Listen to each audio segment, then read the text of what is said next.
Selamat datang di Pod Pride, podcastnya Pride. Ini episode pertama kita. Untuk namanya belum fix ya. Pertama-tama gue cuma pengen ngomong kalau misalkan ini semua sepengalaman kita aja. Kita tidak mau mendahulukan beberapa pekerjaan atau apa. Jadi kayak ya kita ngobrol-ngobrol aja. Kalau misalkan ada yang salah ya mohon maaf. Kita nggak bermaksud untuk menyerang individu atau grup atau komunitas apapun gitu. Bintang tamu yang hari ini tuh koko gue sendiri, saudara gue sendiri. Jadi dia itu punya cerita olahraga yang unik, yang menurut gue inspiring lah. Jadi kayak menurut gue patut untuk kita ceritain gitu. Jadi kayak ibaratnya dia comeback, dan comebacknya itu stronger sih menurut gue gitu. Ya, langsung aja kenalin, ini koko gue, namanya Marvin.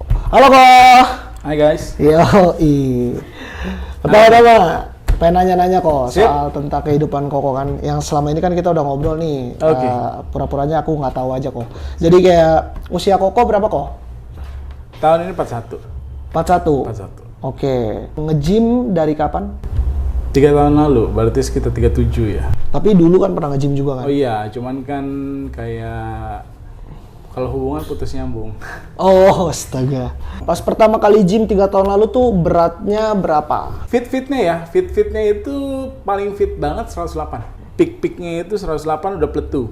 Itu dari Nah, berat berapa tuh? dari gemuk itu sekitar 120-an sih zaman dulu. 120-an. 120 ke 108 tuh berapa lama tuh? Ada. Karena waktu itu kan agak-agak jor-joran ya.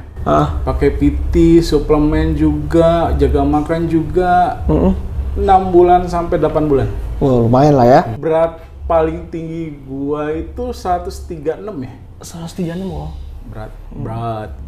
Berat itu dalam artian kalau lu pernah ngerasain pernah 108 terus tiba-tiba naik lagi karena vakum tuh jadi 136, lu akan ngerti kualitas hidup lu juga berkurang. Oh. Nggak enak kan, kita udah ngerasain yang enak. Iya. Akhirnya kita putusin untuk yuk bisa yuk gitu loh. Terus pas mulai di umur 37 itu mulainya karena keinginan sendiri berarti, bukan dari dokter atau dari apa? Atau Gua udah mulai sadar kayaknya? Tipe orang yang beruntung ya jalan hidup gua. Jadi kebetulan ada mau sehat, kebetulan ada yang buka gym. Oh, oke. Kebetulan mungkin saya buka gym. Iya, lumayan. Ya kok, oke, siap. Ordal. Oke. Boleh diceritain kenapa kok aku undang di podcast ini kira-kira? Cerita kita mungkin agak unik ya. Untuk orang yang rutin nge-gym, untuk orang yang mau hidup sehat, ketika kita berusaha untuk memperbaiki diri, tiba-tiba suatu hari kena vonis dokter bahwa kena stroke. Kena stroke kok? Stroke. Di umur baru kejadiannya baru 6-7 bulan lalu lah. 7 bulan lalu stroke? Iya. Kayak gini? Nggak percaya. Nah, makanya kan gue merasa hidup gue tuh penuh dengan keberuntungan ya. Kalau misalnya orang stroke kemungkinan ngebayanginnya lumpuh total gitu ya. Iya. Tapi stroke itu pada dasarnya nggak begitu juga. Banyak stroke itu. Dan kalau misalnya kita hubungannya dengan gym, orang yang latihannya rutin ternyata nggak menjamin kalau dia nggak bakal sakit. Oh. Menarik kan? Karena yang di pandangan umum adalah lu rajin nge-gym, lu sehat. Ternyata kurang. Kalau cuma dari satu faktor doang, kita olahraga doang, tapi katakanlah makan nggak dijaga, istirahat nggak dijaga, minum nggak dijaga, segala macem, dan itu malah bukannya makin bener, malah membebani badan. Oh, jadi waktu itu kejadiannya tuh tanggal berapa kok? Masih ingat ya? Kalau divonisnya tuh 23 November tahun 2025. Tapi kejadiannya sebelum itu berarti? Ya, cuman kemungkinan itu gejala awalnya ya, itu tekanan darahnya tinggi. Lu bayangin tekanan darah sampai 217. 217, itu Koko ngecek sendiri atau? Ke dokter, ke rumah sakit. Itu Koko kondisinya kayak gimana tuh, kok bisa ke dokter? Cerita awalnya ya, kan saat itu lagi berusaha untuk bukan nurunin berat badan, tapi nambahin power. Jadi latihannya berat, dan karena usia sudah tidak muda, kita coba menggunakan suplemen lah. Pakai suplemen yang konon katanya bisa membantu lu untuk menjadi kuat dan badan lu lebih baik. Dalam waktu singkat. Cuman yang tidak mereka jelaskan adalah kurangnya pengetahuan dan edukasi kalau hanya sekedar lu minum suplemen itu tidak menjamin bahwa lu akan mencapai hasil yang diinginkan. Karena di belakang itu sekali lagi diingatkan, nutrisi yang lu butuhkan, cara latihannya, cara istirahatnya, bahkan kurang tidur pun nggak baik. Jadi kalau misalnya pengen mencapai hasil yang ideal, kadang mereka tidak menceritakan di luar sana. Kalau lu minum ini aja, besok jadi. Tapi belakang-belakang embel-embel detailnya lu nggak tahu gitu loh. Lu ditawarin siapa kok? Nggak ditawarin siapa sih, cuman kan kita sudah tahu mitos-mitosnya aja. Oke. Akhirnya yang belakangan kita baru tahu ternyata itu membuat hormon kita berantakan. Oke. Dan itu pengaruhnya ke tekanan darah bertambah. Dan ternyata gula darah kita pun terpengaruh, dia akan naik. Karena makanan kah? Bukan, karena pengaruh itu juga sebenarnya. Suplemen itu. Kolesterol pun dia akan terpengaruh. Jadi ketika cek darah sampai akhirnya divonis stroke itu, tekanan darah tinggi, kolesterolnya juga tinggi, gula darah juga tinggi. Oke. Berarti itu jadi sebelum Koko pakai itu sebenarnya fine aja tuh. Fine aja, tapi memang sudah ada kecenderungan darah tinggi. Oh gitu. Terus habis itu gula seharusnya aman. Oh, gula aman. Ada perbedaan makanan nggak ketika sebelum dan sesudah pakai? Kalau zaman sekarang setelah kejadian stroke kan makanan sudah dijaga, natrium dikurangi, gula dikurangi, MSG juga dikurangi, segala macam yang bumbu-bumbu yang bisa mempengaruhi gula darah sama kolesterol sama tekanan darah dikurangi semua. Oh, tapi Koko awal-awal itu nggak bisa olahraga kan? Ya, karena ketika terjadi pelemahan bagian tubuh sebelah kiri, dalam artian tangan dan kaki itu, walaupun kelihatannya sehat-sehat aja, tapi untuk digerakin itu butuh effort lebih. Karena dia tuh, kalau stroke itu berhubungan dengan saraf, jadi kayak otak kita ngontrol, ayo jalan, angkat kaki. Cuman otot kita tuh, kaki kita tuh, berat sekali gitu loh. Oh, itu yang dirasain Koko lah ya. Dan nggak dianjurkan juga untuk olahraga berat. Karena kan takutnya tidak seimbang, jatuh, cedera, segala macem. Iya. Cuman beruntungnya kemarin kan, ini kan sudah di dua dokter ya, dua dokter saraf tuh. Bener stroke, ada penyumbatan di batang otak, kirinya pelemahan kiri, tapi yang lainnya fungsi motoriknya bagus, selain yang kiri ini pelemahan. Setelah diadakan fisioterapi khusus untuk stroke, lucu nih, memang sih saya ada kurangan untuk gerak itu sedikit terbatas, tapi nggak berarti nggak bisa sama sekali ya. Untuk kegiatan sehari-hari itu masih mandiri, mandi, makan, nggak ada kesulitan, walaupun berat. Kok bisa ya stroke masih sehat kayak gitu ya? Masih beraktivitas? Banyak faktor kalau kata dokter. Itu stroke itu ada level ya Kak atau? Kalau sepengetahuan gua, dia itu stroke itu tergantung letaknya, jenis stroke-nya apa, umurnya, dan pernah olahraga atau tidak. Karena ini berpengaruh pada ototnya semua.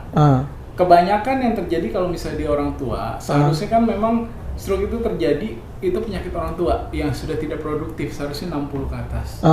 Karena kan selama seumur hidup mereka kan nggak tahu kita makan apa segala macem, dan akhirnya ada penumpukan di pembuluh darah, entah itu penyumbatan atau akhirnya pecah pembuluh darah, kita nggak tahu. Nah, kebetulan ini penyumbatannya nggak total. Nah, seperti yang gue bilang tadi, tekanan darah tinggi, mau coba dikontrol, tapi setelah dikontrol ternyata malah terjadi pelemahan badan di sebelah kiri. Nah, walaupun itu pelemahan, tapi setelah dicek ternyata masih mengalir darah, dan bagian otak itu masih, walaupun terdampak, tapi masih dapat suplai darah dan nutrisi, cuman nggak maksimal, makanya dia melemah. Mungkin itu juga yang bikin nggak total lumpuh gitu loh. Oke. Terus kalau misalkan udah kena abis itu? Nah, pas kena? Setelah visio itu kan, pertama kali visio nyampe sana kan dilihat lah, dikasih assessment ya. Oh bisa dia naik tangga, oh dia bisa jalan gitu loh. Cuman beberapa gerakan dan beberapa tindakan tuh mesti disadari. Kayak kita melangkah tuh ada tahapannya. Tumit, jatuh duluan, tapak, angkat lagi itunya, kakinya. Oke. Baru naik, itu kan ada stepnya. Oh, gate cycle itu ya? mesti ya sadar, kalau nggak nyambung jadinya. Oh. Karena kalau misalnya kita ngandelin refleks aja, itu akhirnya melangkah tuh, contoh ya, dia akan nyeret keluar kakinya. Karena kan kiri nih, jadi dia akan menyeret keluar, set gitu. Bukannya melangkah, gitu. Nah, itu dia udah lihat cuma memberikan koreksi sedikit, dia ngomong begini dengan santainya. Besok nggak perlu datang lagi untuk fisioterapi, latihannya di rumah. Oh, dikasih gerakannya doang nggak? Betul, jadi tujuan fisioterapinya stroke itu beda dengan fisioterapi orang cedera otot ya. Dia itu hanya berusaha untuk mengembalikan Koordinasi hidup orang itu dengan cara bantu mereka bisa mandiri. Nah, sementara kan gua nggak ada kesulitan untuk hidup mandiri gitu. Nyetir masih nyetir sendiri, makan masih makan sendiri, pakai baju sendiri, mandi juga segala macam sendiri gitu.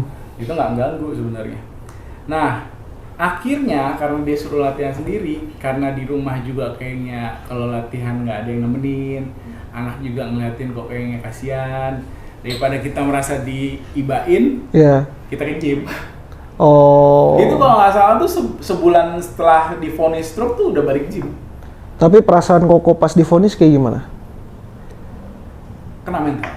Dalam artian gini, sesimpel buka baju aja, struggling itu aneh sekali rasanya.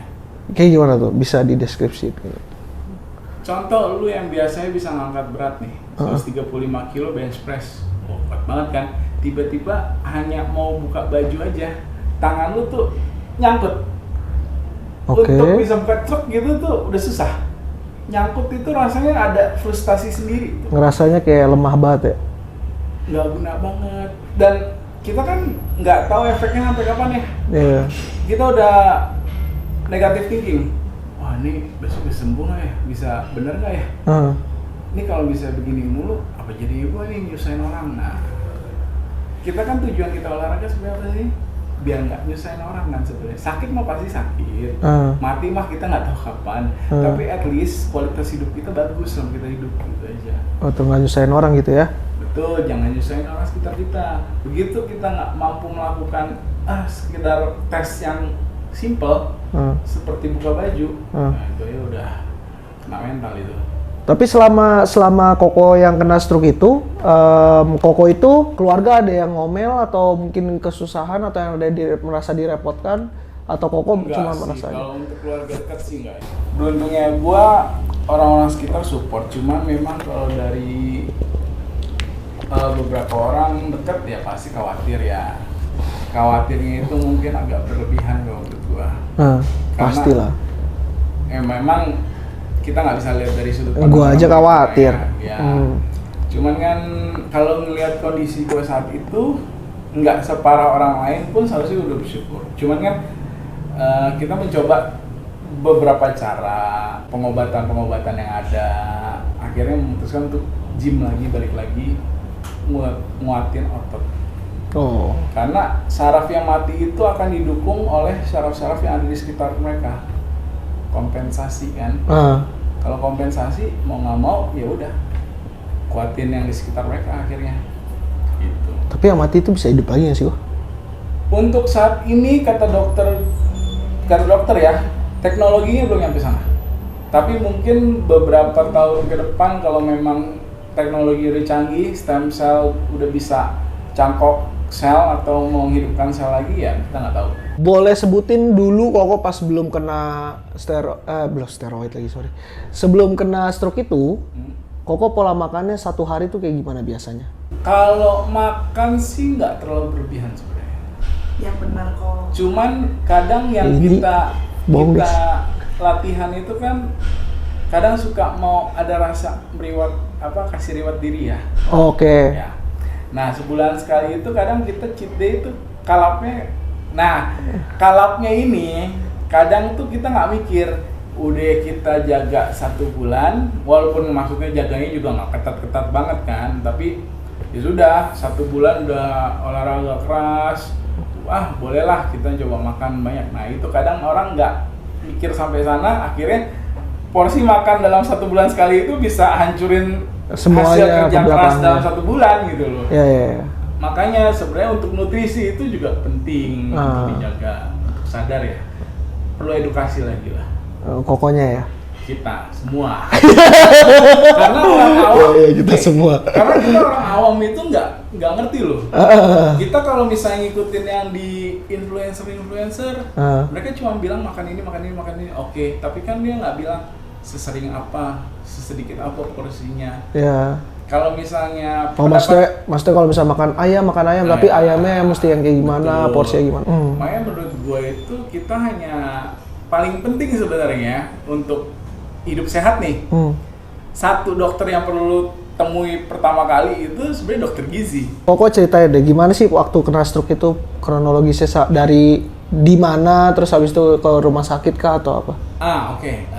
Sebenarnya kan gua kan latihan tuh sudah 1 minggu sebelum divonis stroke ya. Itu latihan tuh udah lemes, kayak cepet capek, ada yang salah dengan badan ini. Terus makin deket ke arah Itu kirinya udah mulai? belum. Cuma badan lemes aja, kayak kecapeannya lebih gampang gitu loh. Oke. Tapi nggak ada masalah untuk pelemahan, belum ada. Oke. Cuman memang makin mendekati gua di vonis stroke itu ada sedikit rasa kenceng di sini. Oke. Nah, ini kan biasanya kalau kenceng doang, kolesterol kali atau apa kali gitu kan. Istirahat juga hilang gitu. Nah, ini nggak hilang-hilang nih. Oke. Mantap dah pokoknya. Nah, akhirnya memutuskan untuk ketemu dokter jantung. Itu kok feeling doang? Oh, bukan feeling, karena kan dari riwayat orang tua, bokap kan memang ada jantung. Oke. Sementara dari nyokap ada gula. Iya. Nah, ini kan udah faktor risiko. Nah, daripada gue kepikiran aneh-aneh, mendingan kita ketemu dokter jantung langsung. Dan waktu itu selain dokter jantung, karena kan 2 itu kemungkinannya sekalian dokter internis juga didatengin juga. Untuk jantung dia cek tekanan darah 217, kaget. Harusnya berapa sih?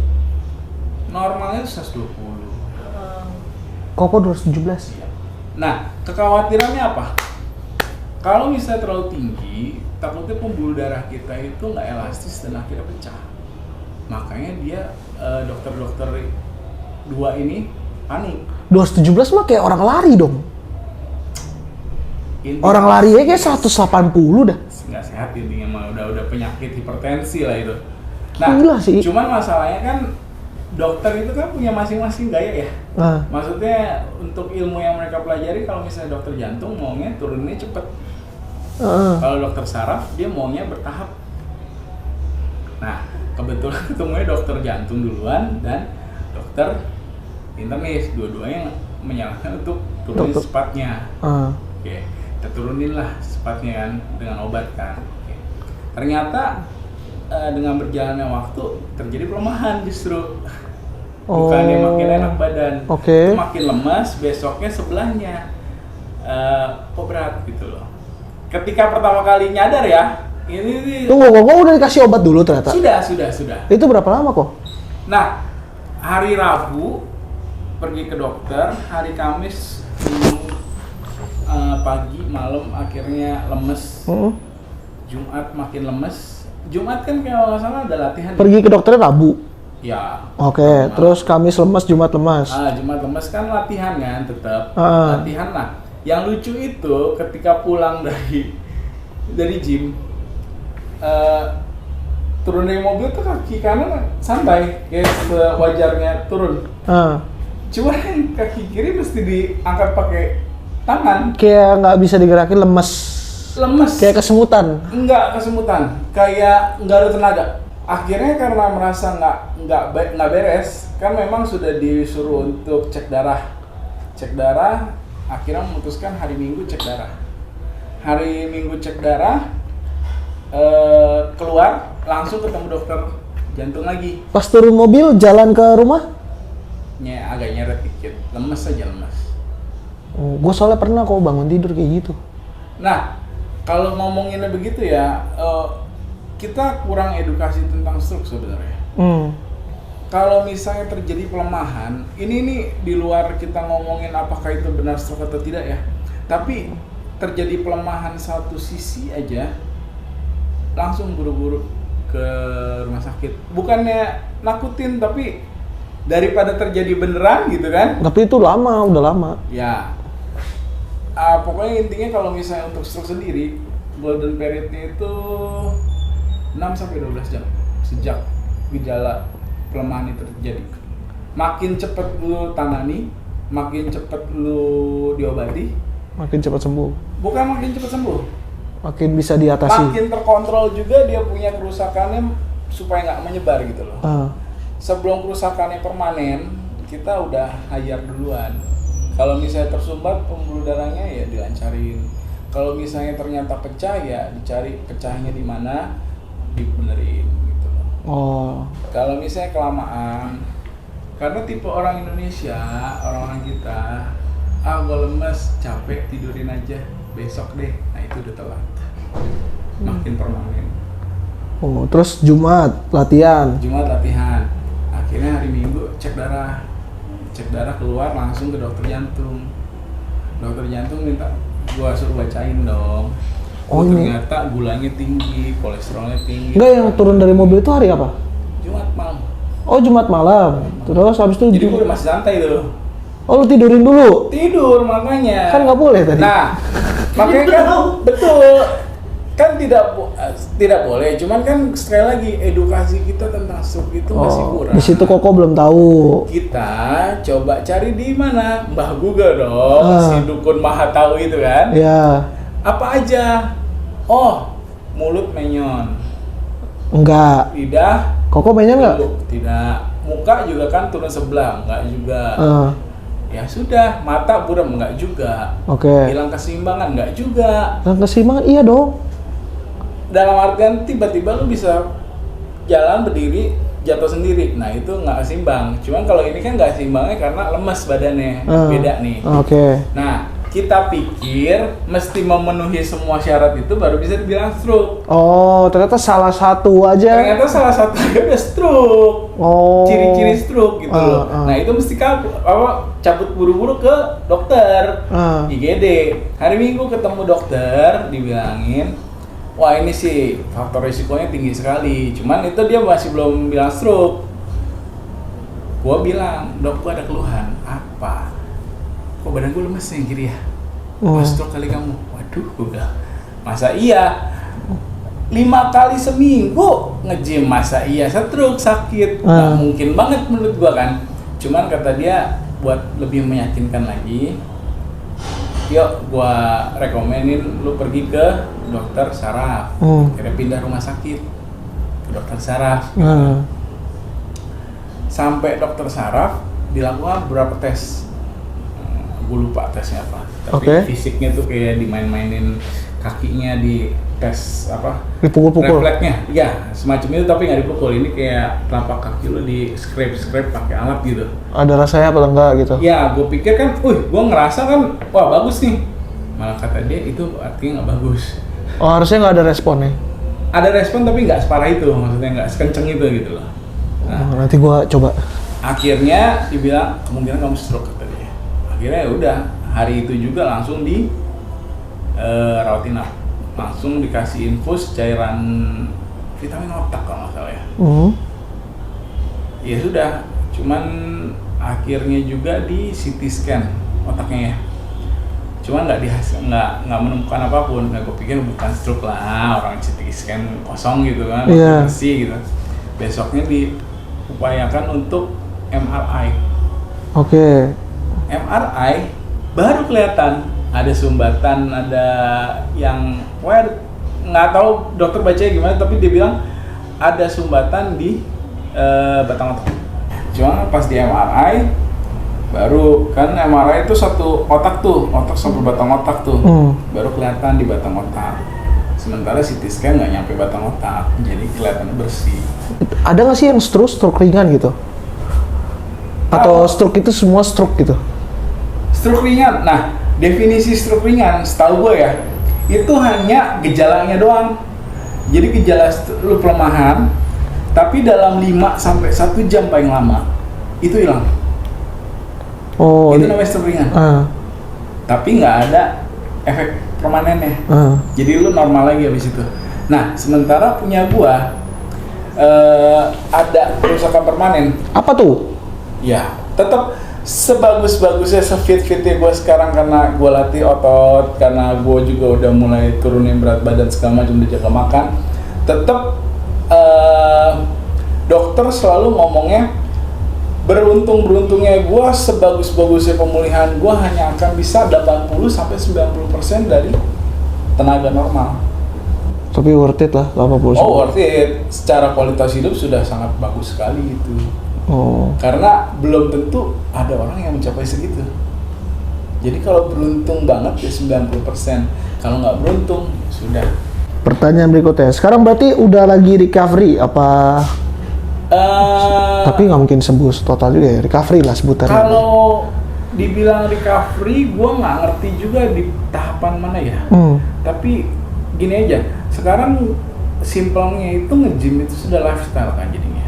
Dan sejak kejadian itu kan kita jadi mengerti, oh hidup sehat, kualitas hidup yang baik seperti apa gitu loh. Jaga makan, latihan yang baik, istirahat yang baik, minum air rutin. Ya udah, sekarang udah bukan ngomongin recovery lagi, tapi gue lebih menganggap ini maintenance. Lifestyle ya. Lifestyle sudah kita akan pertahankan konsistensi sampai sepanjang mungkin. Hidup, gitu. Kalau bisa seumur hidup ya. Betul. Hasilnya apa tuh kok kira-kira dari yang kena stroke, terus habis itu progres recovery-nya tuh kok katanya ngatur makan, tidur, nge-gym. Hasilnya dari check up mungkin ya.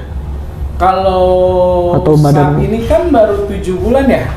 Setelah kena. Setelah divonis kan ya. Oke. Kan per 3 bulan itu kan kita ada kontrol. Awalnya kan 1 bulan sekali ketemu dokter, 1 bulan sekali. Terus akhirnya jadi 3 bulan sekali gitu kan. Oke. Berarti kan dengan dia berkurangnya frekuensi untuk ketemu dokter kan berarti ada peningkatan. Dan setiap ketemu dokter itu kan ada cek darah. Selalu? Untuk kayak 3 bulan sih, untuk HbA1c kan untuk gulanya. Dan kolesterolnya. Dan juga tekanan darah sih pasti selalu dipantau ya. Nah, untuk HbA1c-nya faktor gula ini, resiko dari gulanya ini sudah membaik. Ini bentar, tunggu sebelum sampai sana. Berarti Koko pas divonis itu Koko cek darah juga? Iya. Hasilnya kayak gimana tuh? Tinggi kan? Tadi sudah dibilang bahwa gula darah tinggi. Tingginya seberapa? Gue lupa angka itunya pastinya. 300. Tapi nanti gue cantumin ya.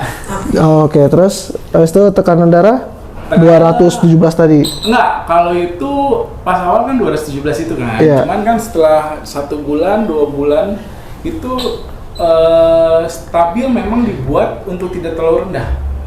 Jadi oleh dokter saraf gua itu di angka 140-150. Oke, terus abis itu yang tadi untuk tadi kan kolesterolnya berapa kok? Kan gulanya tinggi tuh, nanti dicantumin. Abis itu heart rate juga, tekanan darah Iya. tekanan darah. Terus abis itu kolesterolnya berapa kok? Ingat gak? Kolesterol gua lupa. Lupa juga, nanti dicantumin lagi. Terus karena gua terlalu fokusnya di HbA1c-nya deh. Oh, oke. Karena menurut gua pribadi,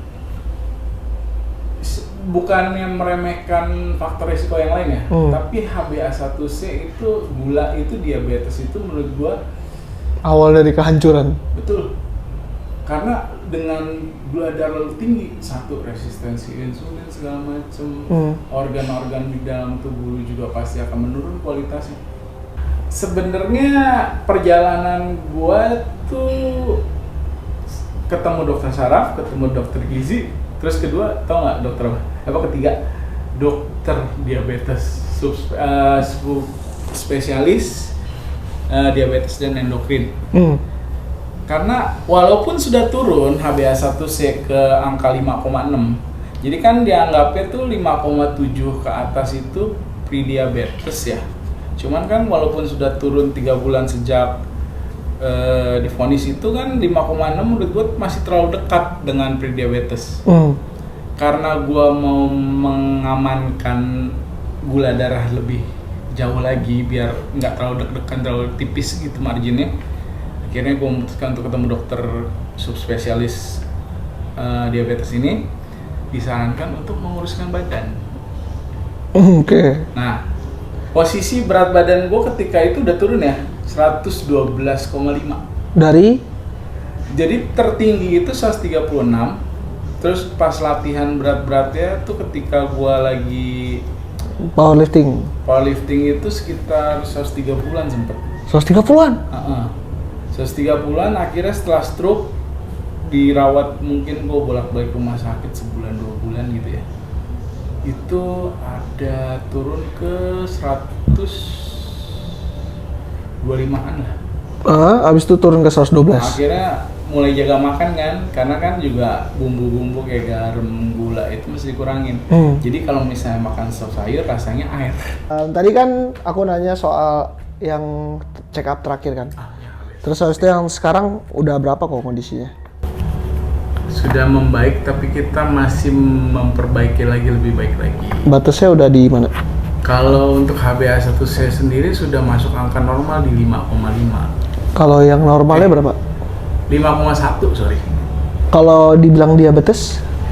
Diabetes tuh di atas 6,2 apa? Lupa. Cuma untuk pre-diabetes itu saja udah masuk di 5,7. 5,7 tuh udah pre-diabetes. Ya. Oh, tuh guys kalau misalkan yang ngecek apa HbA1c. Nah, itu. Terus habis itu perbedaan yang mungkin bisa diceritain, perbedaan gaya hidup yang dulu sama yang saat ini.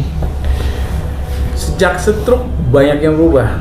Contoh aja, makan tuh kita menghindari, sebenarnya bukan karena stroke-nya ya, tapi kita menghilangkan faktor resikonya ya. Oke.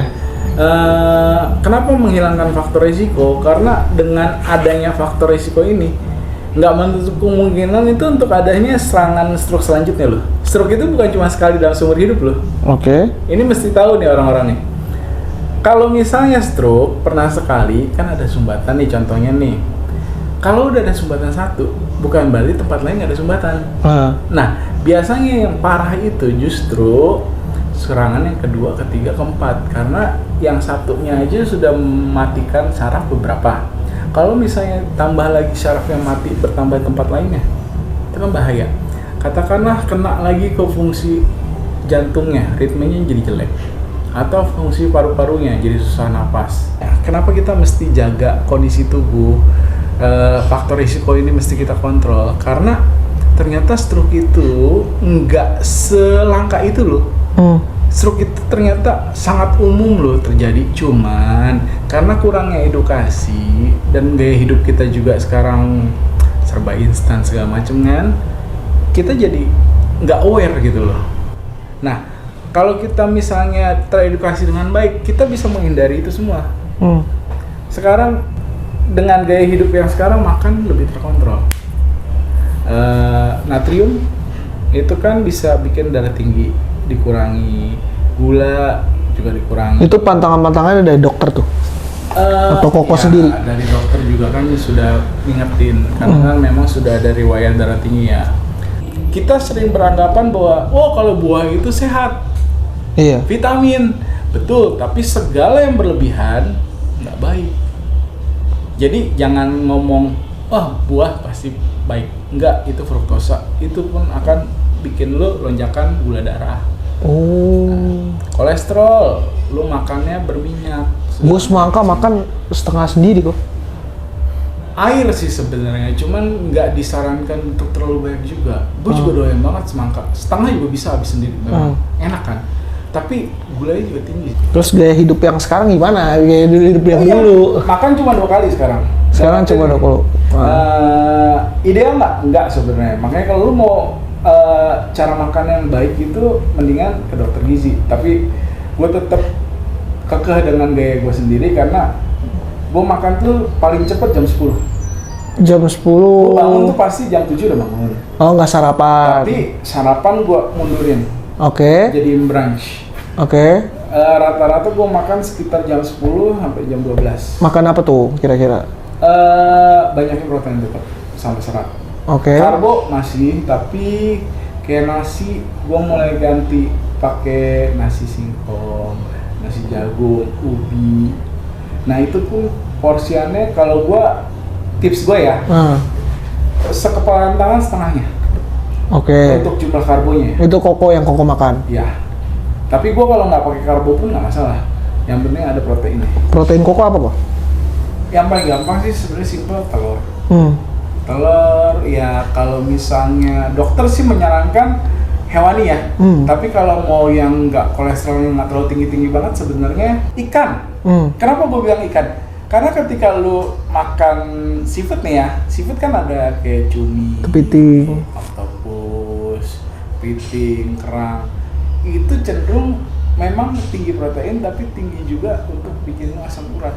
Nah itu nggak baik juga kan. Oh, jadi telur lah paling simpel sebenarnya. Terus habis itu siangnya nggak makan. Sore baru makan lagi? Jam 5 baru makan biasanya. Makannya apa tuh? Ya sama tetap kayak, maksudnya serat. Cuman kalau bisa, karena kan tujuannya untuk mengakali supaya nggak terjadi glucose spiking kan. Kok makan ini juga nih? Oh cups ya dong. Nih praktis. Sebelum nge-gym, lu belum makan, lu mau cari yang praktis dan aman gitu lah menurut gua. Ya cups aja udah. Dia tinggal dipanasin ya? Tinggal panasin doang. Praktis, makan, langsung latihan. Mantep. Minumannya culun. Kalau lu butuh protein. Dari yang nggak sempet makan aneh-aneh atau mungkin ya nggak sempet lah ya, kita kan gaya hidupnya, gua nggak sempet masak, nggak sempet nyiapin ini, jadi kebutuhan protein gua kurang. Ya lu tinggal minum culur aja. Praktis juga. Selama lu, tapi nggak semua produk boleh lo ngomong gitu ya. Yang kita percaya aja. Ini proteinnya berapa kok? Wah, nggak hafal kalau itu.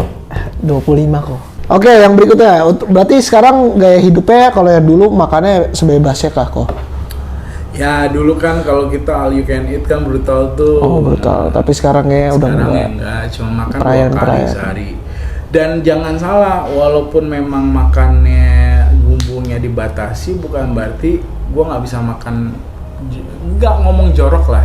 Kita kayak hari Minggu kita keluar jalan-jalan sama keluarga, makan kan yang bikin seneng gitu, soul food. Nggak mungkin kan kita cuma nontonin mereka makan kan.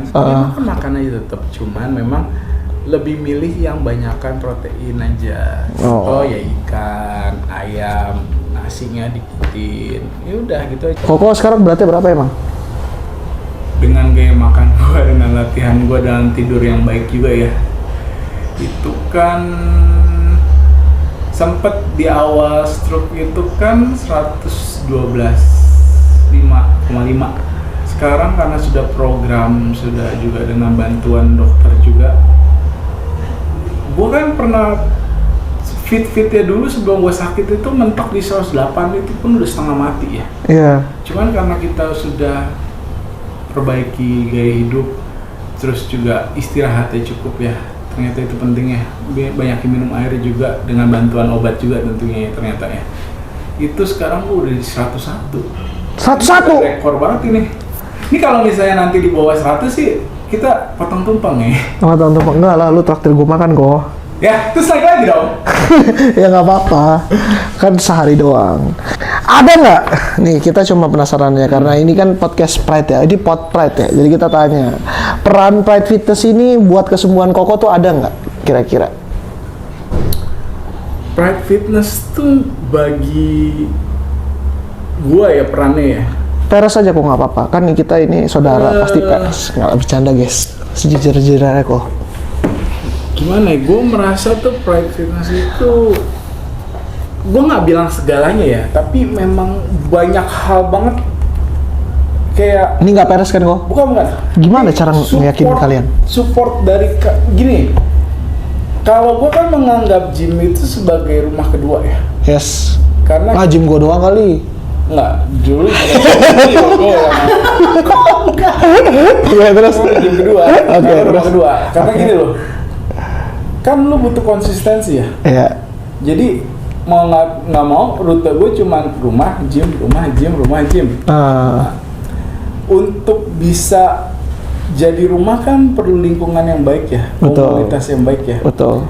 Udah gitu komunitas ini menurut gue penting. Kenapa?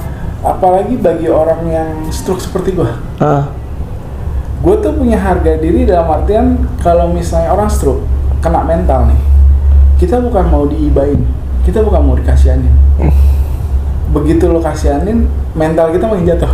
Oke. Nah, kita tuh butuh yang ngasih semangat dalam artian ayo bisa kok, bukan kok jangan kok, hati-hati kok, jangan kok, hati itu boleh tapi siapa yang ngelakuin kayak gitu kok? Ya satu rumah inilah semua anggota keluarganya baik-baik. Bisa lebih spesifik kok.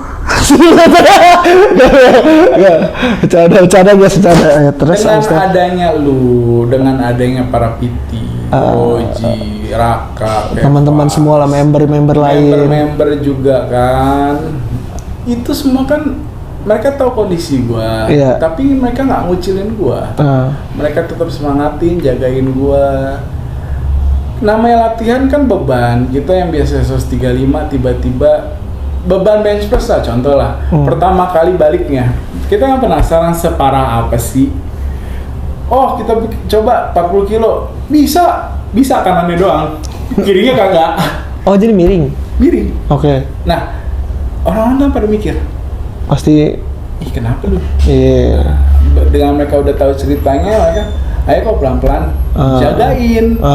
Nah itu kan sebenarnya dengan mereka begitu aja udah support banget. Mereka bukan bilang jangan kok, nggak usah, nggak gitu. Ketika lu memvonis seseorang nggak usah, karena mentalnya makin jatuh, down. Sementara untuk orang stroke, pemulihan terbaik menurut gua bukan dengan berdiam diri, tapi justru tangan lu yang lemah, kaki lu yang lemah, mata lu yang lemah, mulut lu yang lemah, yang gagu, tiba-tiba nggak bisa ngomong gara-gara stroke, itu justru mesti diaktifin lagi. Gimana aktifinnya? Suruh ngomong terus, latihan ngomong terus, latihan buka mata, latihan jalan terus. Walaupun kita bilang nggak bakalan pulih 100%, tapi setidaknya ada peningkatan kualitas hidup. Tapi kira-kira lu bisa nggak kembali ke 135 kilo squat? Nggak bisa. Atau berapa? Nggak yakin. Masa sih bisa lah? Kalau itu mungkin nanti waktu sih yang bisa jawab ya. Karena kalau misalnya untuk saat ini. Tapi ada keyakinan? Kalau ke 100 mungkin masih bisa. 100 masih pede lah ya? Masih pede, karena kita kan berusaha untuk menguatkan otot yang masih ada nih. Tapi kayak 135 mah aman kok. Kayaknya nggak gitu deh kemarin. Nah, kayaknya gitu deh kemarin gue ngomongnya. Kalau gue ngomongnya biasanya kayaknya nggak usah 135 nggak apa-apa. Tapi dokternya boleh berat-berat kah? Nah gini, untuk beban ya, untuk beban selalu dokter akan menyarankan tidak terlalu berat. Oke. Untuk awal, karena perlu masa penyesuaian lagi ya.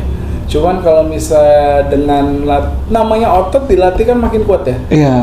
Berjalan dengan seiringnya waktu, kondisi gue juga membaik, dalam artian tubuh gue juga lebih fit. Ya kita nggak tahu lah ke depannya bagaimana. Cuman gue berharapnya memang bisa lebih berat lagi. Cuma kayaknya aktivitas maksimal aja udah bagus banget ya sih. Betul, dengan lu bisa bergerak bebas lagi seperti biasa saja udah bagus banget menurut gue. Kita bukannya mau jumawa, tapi ya sekali lagi kita ngomong konsisten aja terus. Iya, mau ke depannya gimana mah? Bagaimana ya oke aja. Tapi kan maksudnya setidaknya lu ke depannya nggak nyusahin orang, sekali lagi. Amin. Jadi gym itu tuh peranannya besar. Lu sekarang orang mungkin nggak nyadar ya, dengan kita nge-gym itu masalah kesehatan udah separohnya udah hilang. Udah terselesaikan dengan sendirinya. Apalagi kalau makan, apalagi lu makannya udah dijaga, tidurnya bagus, istirahatnya udah cakep. Dalam artian lu bisa 6-7 jam minimal buat tidur. Itu mau idaman semua. Jam deep sleep kan, udah enak banget hidup lu. Kalau misalnya lu udah bisa menjalankan itu semua, terus lu minum juga rutin per 45 menit sekali minum seteguk 2 teguk. Ya udah, lu tinggal nikmatin hidup aja. Nah, masalah lu mati cepet apa kagak, itu urusannya beda ya. Iya, itu mah urusan udah di atas ya. Iya. Cuman at least lu di masa tua nanti nggak akan nyusahin orang. Semoga. Insya Allah. Ya, setidaknya kita cuma bisa berusaha. Betul, kita kan berusaha. Oke, yang terakhir kok. Kira-kira kalau misalnya lu bisa mengulang waktu nih kok. Apa sih yang bakal lu ngomongin, apa sih yang bakal lu lakuin gitu pas lu muda? Ya gak deep nih. Tapi gini aja lah, yang kalau misalnya gue udah punya ilmu gue sekarang ya, Iya. dengan ilmu gue yang sekarang, yang setelah kejadian stroke gue kan akhirnya ngerti, oh ini ternyata ini bisa menyebabkan stroke, ternyata hidup saya tuh begini. Simpelnya gini aja, yang perlu gue tekankan hanya mulailah jaga makan, mulailah olahraga teratur, dan jaga pola tidurnya sebaik mungkin. Lu udah bisa jaga 3 ini aja, hidup lu akan sangat amat baik. Ini kalau misalnya gue bisa balikin waktu, udah gue jalanin 3 ini aja dong. Nggak usah embel-embel yang susah. Hidup sehat tuh nggak susah sebenarnya. Mau cari duit ya kok ya? Enggak juga. Cuman dalam Cari duit artian, wajib ya guys. Jangan sampai enggak. dalam artian gini, dengan lu menjalankan ini 3 aja, setengah masa lu sekali lagi gue udah bilang udah hilang gitu loh. Lu nggak usah takut akan sakit, karena kemungkinan untuk sakit jadi terbatas kan. Dengan lu jaga makanan lu dengan baik, tubuh lu selalu fit, lu obat-obatan juga udah nggak terlalu pusing gitu. Jadi ya hidup sih lebih baik aja. Gini deh, lu nggak gemuk, lu tahu faktor resiko lu ada 3 itu, lu bisa hindari dengan 3 macam itu, makan, olahraga dan tidur itu aja, kualitas hidup lu akan jauh sangat baik. Dibandingin zaman gue dulu gemuk kan nggak enak banget ya. Iya. Sekarang simpelnya aja, sekarang gue punya kesulitan sendiri nih. Tapi kesulitan gue sendiri ini ketika gue udah fit begini ya, agak lebih fit, itu justru aneh. Baju gue kegedean semua. Expense lagi ya. Expand lagi, tapi kan at least Nggak gue bisa masalah, ya. pakai baju yang slim fit. Ya, jadi lebih keren lah ya. Contoh kayak kemarin anak gue ada event formal ya, kan gue punya batik, nggak pernah gue pakai lagi tenggelam. Nah itu repot sih, tapi repotnya menyenangkan kan jadinya kan. Betul. Oke guys, kira-kira hard luck. Ini yang beneran terakhir. Apa? Pesan-pesan buat penonton, Pride Fitness, member, di luar member, ke siapapun. Gua akan tekankan 3 hal itu aja berulang-ulang. Oke. Makan yang baik, dijaga. Olahraga yang teratur, kalau bisa olahraga beban. Oke. Itu penting. Punya otot, minimal gula lu bakalan terjaga. Oke. Kalau bisa, kalau lu mau nyari tempat gym atau tempat latihan, gue selalu menyarankan, kalau gue pribadi, cari yang komunitasnya baik. Dan ketiga, jangan cuma makan dan olahraga, tidur kalau kurang juga nggak baik. Jadi jaga 3-tiganya, seimbangan sendiri. Pokoknya seimbang mungkin, hidup lu akan sehat. Dan cari gym yang bagus, komunitasnya jangan ada yang toksik. Oke. Penting banget tuh. Kira-kira apa yang mau ditanyain guys? Nanti tulis komen. Siapa tahu ada yang kurang lebih mohon dimaafkan. Kalau misalkan ada yang tersinggung, kita tidak bermaksud. Thank you guys. Ditunggu podcast berikutnya. Thank you ya kok. Ya. Let's go. Dulu ketika kamera yang dulu, dadah. Let's go, dadah. Dadah. Royal Wave. Dadah. Oke.